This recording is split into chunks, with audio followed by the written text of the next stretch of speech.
Hello दोस्तों, मैं हूं अमित और फोन रखने वीडियो में आपका स्वागत है। दोस्तों, रिसेंटली रिलायंस ने होस्ट किया था अपना AGM, जो है एक ईयरली मीटिंग अपने शेयर होल्डर्स के साथ, जहां पर रिलायंस ने अनाउंस भी किया था अपना नया स्मार्टफोन जिसका नाम है रिलायंस जियो फोन नेक्स्ट। और ये आ रहा है पार्टनरशिप के साथ, जहां पर रिलायंस कर रहा है पार्टनरशिप गूगल के साथ। हालांकि प्राइसिंग डिटेल्स इस फोन की हमारे पास एज ऑफ नाउ नहीं है, लेकिन यहां पर सबसे बड़ा सवाल ये उठता है कि भाई किस प्राइस के ऊपर ये फोन लॉन्च होगा और उसी के साथ साथ किस तरह की ऑफरिंग्स रिलायंस हमें लेके आएगा, जहां पर हो सकता है बंडल्ड ऑफर्स, यहां पर रिचार्ज ऑफर्स या फिर क्या क्या चीजें जो हमें पता चलेंगे आने वाले हफ्तों के अंदर। अब ये कंप्लीट डिस्कशन को शुरू करें उससे पहले हमें सोचना यह है कि भाई रिलायंस को एक स्मार्टफोन क्यों बेचना है। वेल, रिलायंस का मतलब है जियो को। जियो एक टेलीकॉम नेटवर्क है जिसने मतलब इतना भयंकर प्राइस पॉइंट के ऊपर अपना नेटवर्क लॉन्च किया था और ऑफरिंग्स की थी कि सारे दूसरे नेटवर्क्स कंप्लीटली हिल गए थे, मार्केट शेयर्स खत्म हो गए, कुछ कंपनीज तो मतलब बिक भी गई और कुछ कंपनीज मर्ज हो गई। तो यहाँ पर अगर हम बात करते हैं पिछले कुछ सालों से, तो रिलायंस ने कोशिश की थी अपने जियो फोन को बेचने की। हाँ दोस्तों, ये है रिलायंस की तरफ से जियो फोन। हालांकि अगर आप पीछे देखोगे तो लाइफ लिखा हुआ था, जो भी एक रिलायंस का ही एक सब ब्रांड है, जहां पर उन्होंने कोशिश की थी लाइफ ब्रांडेड स्मार्टफोन्स को बेचने की। बट इन रियलिटी आपको भी पता है, हमें भी पता है, अगर आप टेक फॉलो करते हो तो आपको पता है कि भाई लाइफ फोन्स आज तक कभी इतने सक्सेसफुल नहीं हुए। They have been failing, especially क्योंकि यहां पर मैं ये बोलूंगा फेलिंग, क्योंकि यहां पर रिलायंस एज ए ब्रांड का ट्रस्ट था। रिलायंस की तरफ से जो हाइप बन सकती है, मार्केट शेयर मिल सकता है, और जो कंज्यूमर से एक्सपेक्टेशंस था वो नहीं मिला। किसी को भी इंटरेस्ट नहीं था इन फोन्स के ऊपर। हाँ, जो लोग रिलायंस डिजिटल स्टोर जाते थे उनको जो सेल्समैन बेच पाते थे वो बिकते थे, but then overall life as a brand didn't really work out. यहाँ पर जियो पिछले कुछ सालों से कोशिश कर रहा है कंटिन्यूसली। एयरटेल, VI जो है, वोडाफोन आइडिया, BSNL अगर हम उसे कंसिडर भी करते हैं कंपटीशन के हिसाब से, तो यहाँ पर कोशिश कर रहा है कि भाई, इनफैक्ट एक रिपोर्ट भी मैंने देखा था जो फरवरी में आया था कि भाई रिलायंस ने मतलब जियो ने यहाँ पर सबसे ज़्यादा एक स्लो डाउन नोटिस किया है अपने सब्सक्राइबर एडिशन में, और यहाँ पर उनका ARPU भी कम हो चुका है, मतलब डिक्लाइन हो गया है। Now what is ARPU? Average revenue पर यूजर, मतलब जितने भी उनके सब्सक्राइबर्स है, उनके जो कस्टमर्स है, उनकी तरफ से एवरेज रेवेन्यू उनको कितना मिलता है पर यूजर। ये बहुत ही इंपॉर्टेंट होता है क्योंकि मिलियंस ऑफ यूजर्स की बात होती है, बट देन उनसे अगर पैसा नहीं बन रहा है तब फिर वो कंज्यूमर या जो सब्सक्राइबर्स है उनका कोई फायदा ही नहीं है। एज ए ब्रांड जो प्रॉमिस किया था रिलायंस ने कि भाई हम कभी हमारे इन टैरिफ प्लान्स को कभी नहीं बढ़ाएंगे, तो यहाँ पर अगर उनके पास ऑप्शन नहीं है अपने टैरिफ प्लान्स बढ़ाने के, मतलब जो मंथली रिचार्ज के प्लान्स है, अगर वो उसे नहीं बढ़ाएंगे क्योंकि उनको अपना एक ट्रस्ट भी है और भरोसा जो उन्होंने दिया है कि भाई जियो अपने प्लान्स नहीं बढ़ाएगा, इनफैक्ट सस्ते दाम पे आपको डेटा प्रोवाइड करेगा, तो उनके पास सिर्फ और सिर्फ ऑप्शन बचा है अभी के लिए अपने कंज्यूमर्स या सब्सक्राइबर्स को बढ़ाने का, वो है थ्रू स्मार्टफोन सेलिंग। और यहाँ पर बंडल्ड स्मार्टफोन, मतलब स्मार्टफोन के साथ आपको यहाँ पर उनके ऑफर्स को वो इंटीग्रेट करके बेच सकते हैं। हालांकि यहाँ पर काफ़ी परसेंटेज लोग हैं जो जियो के फ़ोन को अभी भी सेकेंडरी फ़ोन की तरह यूज़ करते हैं। मतलब इंडिया कहा जाता है एक डेवलपिंग कंट्री, और यहाँ पर हमें लगता है कि भाई काफ़ी इंडियंस इनके फ़ोन्स को प्राइमरी फ़ोन की तरह यूज़ करेंगे, बट देन नो, काफ़ी लोग अब चीप फोन्स के परसेप्शन से आगे बढ़ चुके हैं। मतलब काफ़ी लोगों ने सस्ते फ़ोन खरीदे, 3,000, 4,000, 5,000 रुपए के सस्ते स्मार्टफोन्स खरीदे, बट अब उनको भी पता चल गया है कि भाई चीप वर्सेस प्रीमियम क्या होता है। क्योंकि यहाँ पर अगर हम देखते हैं कि भाई सस्ते फ़ोन तो ले ही लेते हैं लोग, लेकिन उनको पता है कि कुछ ही महीनों के अंदर या फिर एक साल के अंदर वो खत्म हो जाते हैं because of bad battery life, bad experience, bad display qualities, या फिर जब उनको लगता है कि भाई ये फ़ोन अगर हमें हर साल ही बदलना है तो why not go for something which is better in the long run, और लोग जाते हैं सीधा 60,000, 8,000, 10,000 के प्राइस पॉइंट के स्मार्टफोन की तरफ, जो हमें देखने मिलते हैं काफ़ी सारे ब्रांड्स की तरफ, इंक्लूडिंग Xiaomi, रियलमी, सैमसंग भी कोई बजट स्मार्टफोन लेके आता है।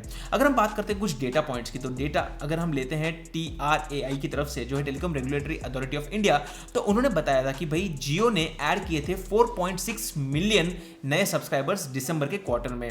वहीं पर एयरटेल, उनका जो कॉम्पिटिशन है, उन्होंने ऐड किया था 12.2 मिलियन सब्सक्राइबर्स। अगेन ये वीडियो एयरटेल की तरफ से कोई स्पॉन्सर्ड नहीं है, जस्ट फॉर रेफरेंस मेरा फीडबैक है और मैं रिलायंस को as a stock market analyst भी फॉलो करता हूं, तो मुझे लगा कि मैं उसके बारे में बात करूं। And I was shocked looking at the December numbers कि एयरटेल 3x नंबर्स कैसे ज्वाइन कर रहा है। अगर हम बात करते हैं जियो की, तो जियो के पास एक और बेनिफिट है, जियो को कुछ बड़े बड़े इन्वेस्टमेंट्स मिल रहे हैं पिछले कुछ महीनों से।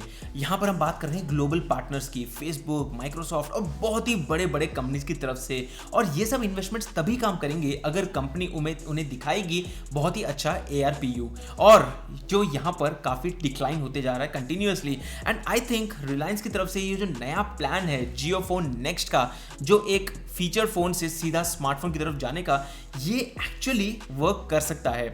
लेकिन ये तभी काम करेगा जब वो अपने उस फोन को काफ़ी हद तक सब्सिडाइज करेंगे, और हम बात कर रहे हैं करीब 15,000 करोड़ तक का एक सब्सिडी जो कुछ एनालिस्ट फर्म्स ने दिया था।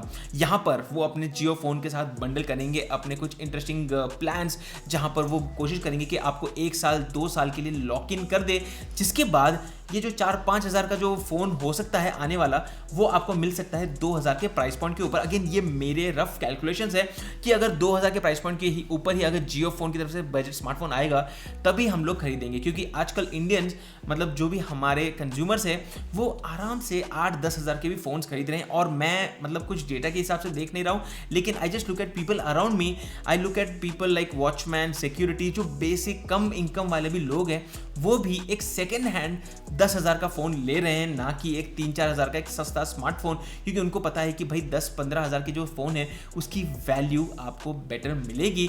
तो यहाँ पर आई एम श्योर कि अगर 2,000 के प्राइस पॉइंट के ऊपर फ़ोन लेके आता है Reliance with Google's Android Lite variant, then it might be a good thing, but then it depends। अगर वो एक चीप फोन की तरह लेके आते हैं तो ऑब्वियसली वो कंप्लीट हाइप खत्म हो जाएगी कुछ ही समय के बाद, जैसे हमने देखी थी जियो फोन के समय। जब जियो फोन लॉन्च हुआ था तब इतना हाइप था कि भाई इंडिया कंप्लीटली रिवोल्यूशनाइज कर लेगा जियो, और इंडिया के हर नागरिक के हाथ में जियो फोन रहेगा। बट इन रियलिटी आप लोग बताइए कि आपने क्या कभी किसी को एक्चुअली जियो फोन यूज़ करते हुए देखा है? आजकल स्पेशली आफ्टर कोविड आपने देखा होगा कि सब लोग ऑनलाइन स्कूल्स कर रहे हैं, सब कुछ कर रहे हैं। I am sure no one uses a Jio phone. हाँ, हो रहा होगा, मतलब कुछ लोग यूज़ कर रहे हैं, मेरे पास भी है definitely, but then not as a primary smartphone. तो अगर जियो का प्लान है इंडिया के 300 मिलियन 2G कस्टमर्स को 4G में मूव करने का, तो वो एक्सपेक्ट कर रहे हैं कम से कम 75 to 100 मिलियन यूजर्स, तो वो लोग खुद ही अपने स्मार्टफोन के थ्रू लेके आ सकते हैं। But then this is a very big challenge for Reliance. Again ये मेरा पर्सनल एनालिसिस है, जहां पर मुझे लगता है कि भाई for selling a smartphone for Reliance is going to be damn tough. But then उनको ये करना पड़ेगा अपना ARPU प्लस सब्सक्राइबर काउंट बढ़ाने के लिए। अगेन मैंने ऑलरेडी यहाँ पर कुछ और भी रूमर्स सुने हैं कि दूसरे ऑपरेटर्स जैसे कि एयरटेल, VI, BSNL, उनमें से कुछ ऑपरेटर्स अपने भी बजट स्मार्टफोन्स लेके आ रहे हैं जियो को कॉपी करते हुए।